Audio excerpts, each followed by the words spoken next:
So kung nakita nyo yung last video ko, I think patungkol dito sa paggamit ko sa aking Garmin Forerunner 165 na hindi na ako tumitingin sa aking pace kung tumatakbo. Hindi rin ako tumitingin sa aking heart rate. Instead, yung tinitingnan ko is itong kulay na lang. Yan, easy. Nakalagay easy. Tapos magiging blue yan kung around zone 2 na. Then magiging green. So mag-iiba-iba siya ng kulay. So yung nagtatanong or yung tanong ninyo is kung anong data field to.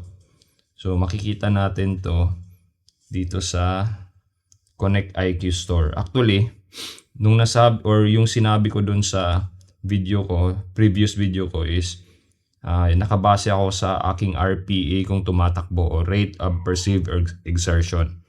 So ito yung tinitingnan ko, yung pinakita ko kanina, yung mga kulay. Pero not exactly na corresponding, ito talaga yung 100% corresponding or nagko-correspond sa aking RPE. Pero close enough siya. So titingnan lang natin kung paano nyo makuha yan na data field. So puntahan lang natin yung ating Connect IQ. Connect IQ Store. Tapos dito nyo tingnan yan. Hanapin nyo lang itong ganito. Data fields. Na-download ko na kasi to. Ito yung hanapin nyo, yung pangalan niya. Oops, hindi yata nagko-connect. Turn on ko lang yung Bluetooth sa aking yan. So balikan natin yung data field. Ayan. Ito yung pangalan.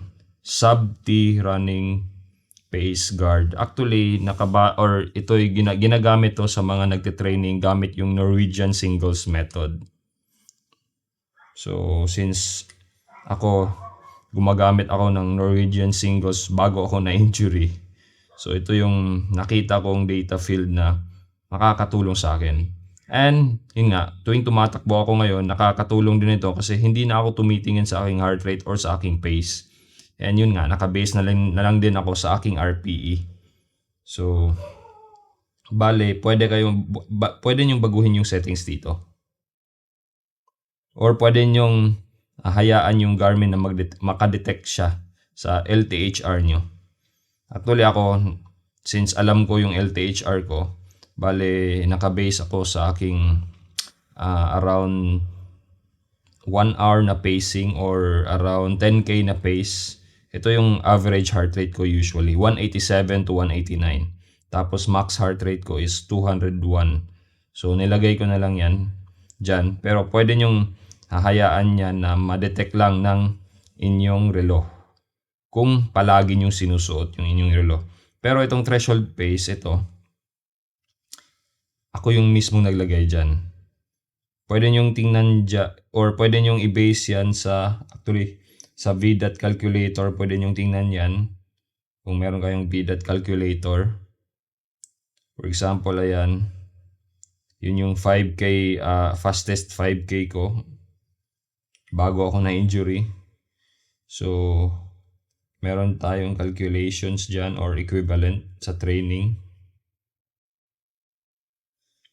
So, yung threshold ko is around, ayan, dyan. So, yung threshold nyo, pwede nyo ibase dito sa VDOT calculator. Kasi yun nga, nakalagay dito threshold pace. So, ako, I think nakabase to sa, meron akong binase dito, naka-minus 15 seconds lang. Pero anyways, close enough yun para sa threshold pace ko. Actually, yung threshold pace ko sa 10k pace, yung pinakamabilis ko na 10k is 47 minutes. I think nasa 4, kung ibabase ko talaga doon is around 4 minutes 30 something. Pero since, yun nga, sub-T or sub-threshold yung training na ginagawa ko, nag-add ako or hindi ko talaga totally sinagad yung 4 minutes na threshold ko. Since yun nga, sub-T or sub-threshold training to or running. So, yung ginawa ko lang is nag-add lang ako ng ilang seconds. So, pwede nyo i-download to, sub-T running pace guard para sa inyong Garmin Forerunner na data field. So, yan.